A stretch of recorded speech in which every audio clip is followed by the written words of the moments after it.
So today we're going to talk about something that's pretty critical. There's a major flaw sitting right at the heart of our biggest, most advanced AI systems, and it's a problem that could have life or death consequences. We're also going to explore a pretty radical idea for how to fix it, all based on a recent piece from crypto.news. So yeah. All right, here's how we're going to break it down. First, we'll look at a really alarming inconsistency in today's AI. Then, we'll dive into why that's happening, what's called the black box problem. After that, we'll get into the proposed solution, which is all about putting community over corporations, what kind of infrastructure that would actually need, and finally, what it all means for the future of AI. Okay, let's jump right into the deep end here.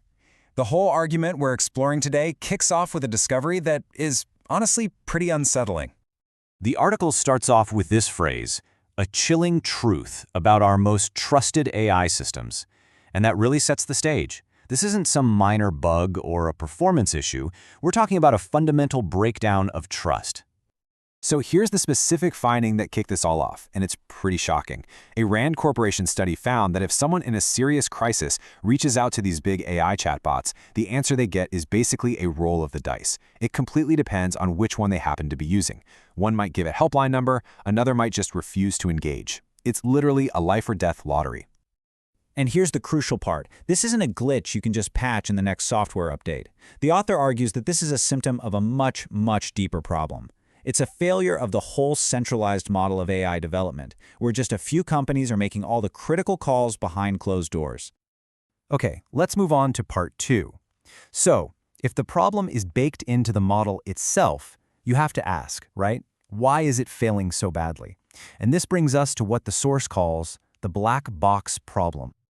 This is really the core of it. The black box problem is exactly what it sounds like. We have no idea how these AI systems are making their most critical ethical decisions. The rules they follow, their safety filters, their moral compass, it's all treated like a trade secret. We can see what comes out, but how the AI got there is a total mystery. And this slide really lays out the two different worlds we're talking about here. On one side, you've got the current system. It's secret, it's driven by avoiding lawsuits and bad press, and it uses this clumsy one-size-fits-all approach. And on the other side, the proposed alternative, open, transparent, guided by actual ethical principles, and smart enough to adapt to different cultures. You can see their motivations are just worlds apart. And this really gets to the heart of why the current system is so flawed. You just can't have a small group of people in a boardroom in Silicon Valley create a single solution that's supposed to handle the incredibly diverse and sensitive mental health needs of the entire world. It just doesn't work. So if the centralized, corporate model is the problem, what's the fix? Well, the article argues for a total shift in who gets to be in charge. The big idea is to take AI safety out of those corporate silos and basically open it up to the world. Step 1, make the safety rules open source so anyone can see them. Step 2, let experts from all over the globe audit them, test them, and make them better. And step 3, use all that brainpower to build responses that are actually aware of different cultures and contexts. Think about it like this. This approach treats AI safety like a public utility. Kind of like water or electricity. It's so important that it needs public oversight.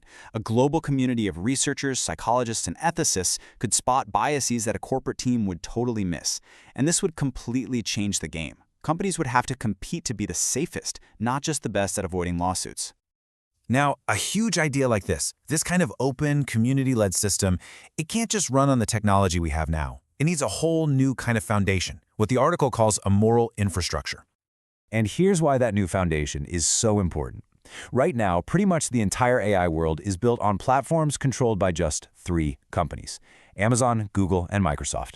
Their centralized clouds are the bedrock of everything. The article argues that you can't have true independence when your supposedly open system has to run on your competitor's hardware. So, this all leads to a really key conclusion in the article. If you want genuine independence in how AI is governed, you need technical independence too. The whole solution depends on building neutral, decentralized computer networks, a technical foundation that lets a community-run AI actually exist without being controlled by the tech giants. And this brings us to the final section. We've seen the problem, we've looked at the cause, and we've explored a potential solution. And it all boils down to a really fundamental choice about the future we want to build with AI. This slide lays out the 2 paths ahead. We can stick with what we have now where the rules are made in secret in boardrooms, mostly to protect private interests. Or we can build something new, a model of collective stewardship designed for the public good and made stronger through global collaboration. You know, there's a line in the article that I think just nails it. Consistency and compassion aren't corporate features, they're public expectations. When you're talking about something as important as crisis support, you can't treat compassion like it's some optional add-on that's different from brand to brand. It has to be a baseline expectation baked right into the system itself. And that's what it all comes down to, right? This one big question. Who should write the rules for AI? Right now, the answer is a handful of massive corporations. But the argument we've just walked through suggests the answer should be, well, us. A global community of experts, ethicists, and users. The choice is between corporate control and community stewardship. So, who do you think should be writing the rules?